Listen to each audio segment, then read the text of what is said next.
महसूस किया है कि कोई आपको अंधेरे में घूर रहा हो या ऐसा लगा हो कि कोई छुपकर आपकी हर हरकत पर नजर रख रहा है? हमारी आज की कहानी आपको डर और सिहरन से भर देगी। यह एक शापित गुड़िया की कहानी है जिसकी हकीकत आपको चैन से सोने नहीं देगी। तो दिल थाम कर बैठ जाइए और सुनिए शापित गुड़िया की खौफनाक दास्तान। एक बार की बात है, एक छोटे से गांव में एक लड़की रहती थी जिसका नाम आर्या था। आर्या को पुरानी और एंटीक चीजें इकट्ठा करने का बहुत शौक था।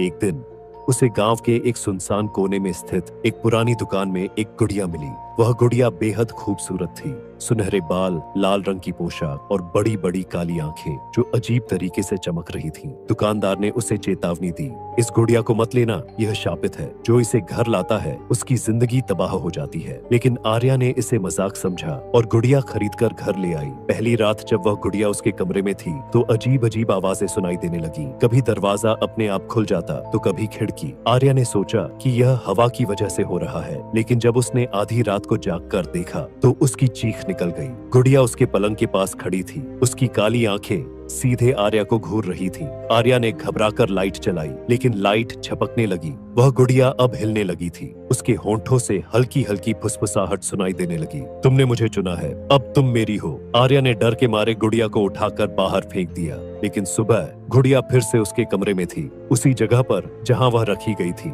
अब आर्या समझ गई थी कि वह मुसीबत में है। उसने कई तरह से गुड़िया से छुटकारा पाने की कोशिश की, उसे जलाया, तोड़ा, लेकिन वह हर बार वापस लौट आती। आखिरकार एक दिन गांव के एक पुजारी ने आर्या को बताया कि वह गुड़िया एक बुरी आत्मा से बंधी हुई है। उसे शांत करने के लिए एक खास अनुष्ठान करना होगा। अनुष्ठान के दौरान पुजारी ने बताया कि यह गुड़िया उस आत्मा की प्रतीक है जो सालों पहले एक मासूम बच्ची के रूप में मारी गई थी।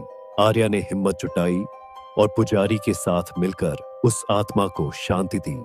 लेकिन कहते हैं ऐसी चीजें कभी पूरी तरह खत्म नहीं होती। आर्या तो बच गई, लेकिन उस शापित गुड़िया के बारे में आज भी कहा जाता है कि वह किसी और को अपना शिकार बनाने के लिए इंतजार कर रही है। तो अगली बार जब आप किसी पुरानी चीज को खरीदने जाएं, तो सोच समझकर फैसला लें।